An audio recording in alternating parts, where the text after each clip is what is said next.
Hi hello friends, welcome back to media talks. நான் உங்கள் Mounika. So இன்றைக்கி எபிசோட் என்ன சொல்கிறதுனா ஒன்றுமே சொல்கிறதுக்கு இல்லை. ஆனால் வந்து ஒரு விஷயம் ஹாப்பியான இருந்துச்சுன்னா, யமுனா அவங்களோட கேவலமான புத்தி இருக்குது பார்த்தீங்களா, அந்த புத்தியை யூஸ் பண்ணி விஜய் கிட்ட வந்து அதாவது எதையோ சொல்ல போகிறாங்கன்னு பார்த்தா நமக்கு தெரிஞ்ச விஷயந்தான். பட் வந்து நம்ம விஜய் ரொம்ப ஓகே இது வரைக்கும் நம்மக்கிட்ட யாருமே சொல்லவே இல்லை, நம்மளோட ஏன் காவிரி வரமாட்டான்னு சொல்லிட்டு, பட் நம்ம கங்கா வந்து நமக்காக சொல்ல போகிறா அப்படின்னு சொல்லிட்டு அவர் அவ்வளோ ஆர்வமாக வந்து எதிர்பார்த்துட்டு இருந்தார். கடைசியில் வந்து பார்த்தீங்கன்னா கங்காவோட யமுனாவோட அந்த தாட்டை பார்த்துட்டு நம்ம விஜய் ஒரு சிரிப்பு சிரிச்சாரு பாருங்க. அதாவது நீ எல்லாம் வந்து கரெக்டாக என்ன பண்ண போகிற, உங்கள் அக்காவோட மனசே உன்னால் புரிஞ்சிக்க முடியல, மக்களோட மனசை எப்படி புரிஞ்சிக்க போகிற அப்படிங்கிற மாதிரி ஒரு நக்கலாக ஒரு பதில் சொன்னார் பாருங்க. அது ரொம்ப ரொம்ப எனக்கு சந்தோஷமாக இருந்துச்சு. ஸோ இவ்வளோ பட்டும் இன்னும் இவங்க திருந்தலையா, அதாவது காவேரியும் நிவினும் சந்தோஷமாக இருக்கணுங்கிறதுக்காக தான் வந்து நிவின் வந்து அங்கே கொடைக்கானலுக்கு போக வேண்டாம்னு சொல்லிட்டு இருக்காங்க. ஸோ இதுதான் காரணம் அப்படிங்கிற மாதிரி சொல்கிறாங்க. நீ உங்கள் அக்காவை நம்புறியா இல்லையோ, நான் ஏன் பண்ணி நம்புறேன், நிவினை பற்றி எனக்கு நல்லா தெரியும் அப்படின்னு சொல்லிட்டு நெத்தி பட்டில் அழிச்ச மாதிரி ஒரு செமையான பதில் கொடுத்தாரு. ஸோ இன்னும் இந்த கங்கா திருந்தலை,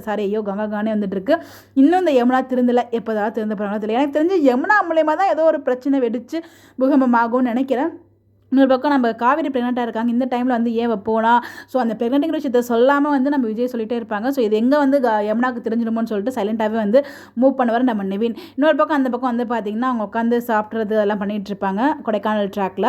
அதாவது நம்ம குமரன் போயிட்டு சாப்பிட வாங்கிட்டு வருவாங்க. ஸோ நம்ம கவலைப்பட வேண்டாம், நம்ம இந்த வீட்டை விட்டு வெளியே போனால் தானே அவர் வந்து இந்த வீட்டை அபகரிச்சிருப்பார், நம்ம வீட்டை விட்டு வெளியே போக வேண்டாம், போலீஸும் வந்து பார்த்திங்கன்னா அவங்களுக்கு சப்போர்ட் பண்ணுற மாதிரி தான் இருக்குது, ஸோ அவர் தான் வர சொல்லியிருப்பார் போல் அப்படிங்கிற மாதிரி நம்ம காவேரியுமே பேசிகிட்டு இருக்காங்க.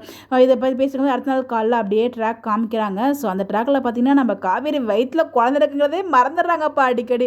ஸோ நமக்கு தான் பக்குன்னு இருக்குது. ஸோ அந்த கோடாரி மாதிரி இருக்குது, அதை எடுத்து வந்து பார்த்திங்கன்னா அந்த அடியாட்கள்லாம் வந்து விரட்டு எடுத்துகிட்டு போவாங்க. அதெல்லாம் பார்க்க ஃபயராக இருக்குது.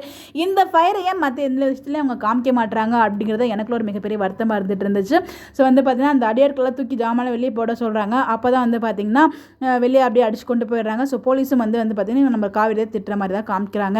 ஸோ நாளைக்கு இதில் நீ ஏமா இவங்களுக்காக இடம் விட்டு கொடுத்து போகிறேங்கிற, நமக்காக நீ விட்டு கொடுத்துலாம் போக வேண்டாமா, நான் இருக்கிற வரைக்கும் இதுக்கெல்லாம் வந்து விட மாட்டேன், நீ கவலைப்படாதமா, கண்டிப்பாக இந்த வீட்டை நான் மீட்டு கொடுக்குறேன் அப்படிங்கிற மாதிரி வந்து நம்ம காவேரியுமே சொல்லிட்டு இருக்காங்க. இப்படி தாங்க மூவ் ஆகிட்டு இருக்கு. ஸோ பொழுதனைக்கு இந்த வீடு பிரச்சனை தான், எப்போங்க எங்கள் வீக்கா பிரச்சனைக்குள்ளே வருவீங்க அப்படிங்கிற மாதிரி தான் இருக்குது. ஸோ கண்டிப்பாக அந்த மகாநதிங்கிற போர்டெலாம் வந்து அடித்து வெளியே தூக்கி போகிற மாதிரி தான் நமக்கு வந்து பிரவீன் மலர் சாருமே ஒரு ஃபோட்டோ ஷேர் பண்ணியிருந்தாரு. ஸோ மேபி வந்து இதுவே நாளைக்கு எபிசோட நடக்கும்னு நினைக்கிறேன்.